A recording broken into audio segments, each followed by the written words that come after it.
আমরা যে জায়গায় দাঁড়িয়ে রয়েছি সেই জায়গাটা হলো মধ্যমগ্রাম পৌরসভা অঞ্চলে সুভাষনগর এলাকা। এই সুভাষনগরের পার্শ্ববর্তী যে অঞ্চল, সেই অঞ্চলটা হলো নোয়াপাড়া বিধানসভা। নোয়াপাড়া বিধানসভার তিনজন মুখ্য প্রার্থী, তৃণমূলের তিনাঙ্কুর ভট্টাচার্য, বিজেপির অর্জুন সিং এবং সিপিআইএম এর গার্গী চ্যাটার্জি। এবং এই তিনজনের যে ইভিএম এর যে ভিভিপ্যাট, সেই ভিভিপ্যাটের যে স্লিপ, সেই স্লিপ পাওয়া গেছে কিন্তু এখানে, অর্থাৎ এই মধ্যমগ্রাম পৌরসভা অঞ্চলের এই সুভাষনগর অঞ্চলে এটা বলা যেতে পারে যে বজ্র আটুনি ফসকা গেরো। আমরা ভিভিপ্যাটের স্লিপগুলো যে খুলে দেখলাম, এখানকার প্রচুর মানুষ এই মুহূর্তে দাঁড়িয়ে রয়েছে, প্রচুর মানুষ এসে উপস্থিত হয়েছে, বিভিন্ন রাজনৈতিক দলের কর্মী। এই যে ভিভিপ্যাট, এখানে এই বাথরুম, মানুষ এখানে বাথরুম করতে আসে, সেই বাথরুমের এখানেই পড়ে রয়েছে এই সমস্ত ভিভিপ্যাটের স্লিপগুলো। এবং যে ভিভিপ্যাটের স্লিপগুলো আপনারা দেখতে পাচ্ছেন, এখানে শুধুমাত্র যে গার্গী চ্যাটার্জির পড়ে রয়েছে তা নয়, বিপুল পরিমাণে গার্গী চ্যাটার্জি পড়ে রয়েছে এবং পাশাপাশি পড়ে রয়েছে অর্জুন সিং বিজেপি প্রার্থী তার, এবং পাশাপাশি পড়ে রয়েছে তৃণমূলের তিনাঙ্কুর ভট্টাচার্য। এবং এখানে যে সিরিয়াল নাম্বারটা দেখা যাচ্ছে 5000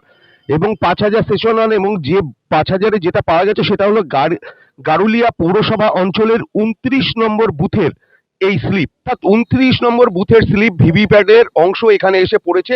সেটা কিভাবে পড়লো, কারা ফেললো, এই প্রশ্ন কিন্তু বারবার উঠছে। গণতন্ত্র কি রক্ষিত হচ্ছে, আদৌ কি রক্ষিত হচ্ছে? যদি এই ভিভিপ্যাট সত্যিই হয় এবং সেই সমস্ত এখানকার যা সিরিয়াল নাম্বার মিলিয়ে দেখা গেছে যে 5000 যে নাম্বারটা আসছে, সেই নাম্বার ভোটার লিস্টের সঙ্গে মিলিয়ে দেখা গেছে এটা গারুলিয়া পৌরসভার 29 নম্বর বুথের।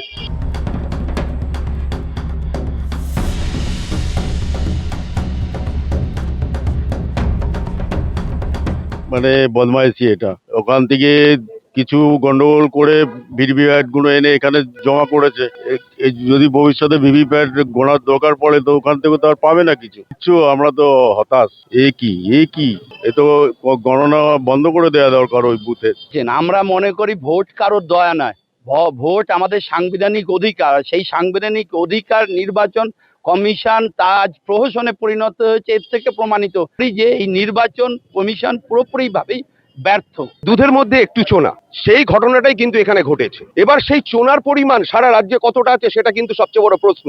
নিরাপত্তার বলয়ে মুড়ে ফেলতে চেয়েছিল নির্বাচন কমিশন, তার মাঝখানে বেহুলা লক্ষিন্দরের যেরকম বাসর ঘরের মতন ছিদ্র ছিল, সেই ছিদ্র কিন্তু এখানে রয়েছে এবং সেই ছিদ্রের ফাঁক দিয়ে কিন্তু এই ঘটনা ঘটেছে। আর এটা যদি ঘটে থাকে, এটা গণতন্ত্রের পক্ষে চরম লজ্জার। জয় ঘোষের সঙ্গে বিশ্বজিৎ হীরা, সময় কলকাতা।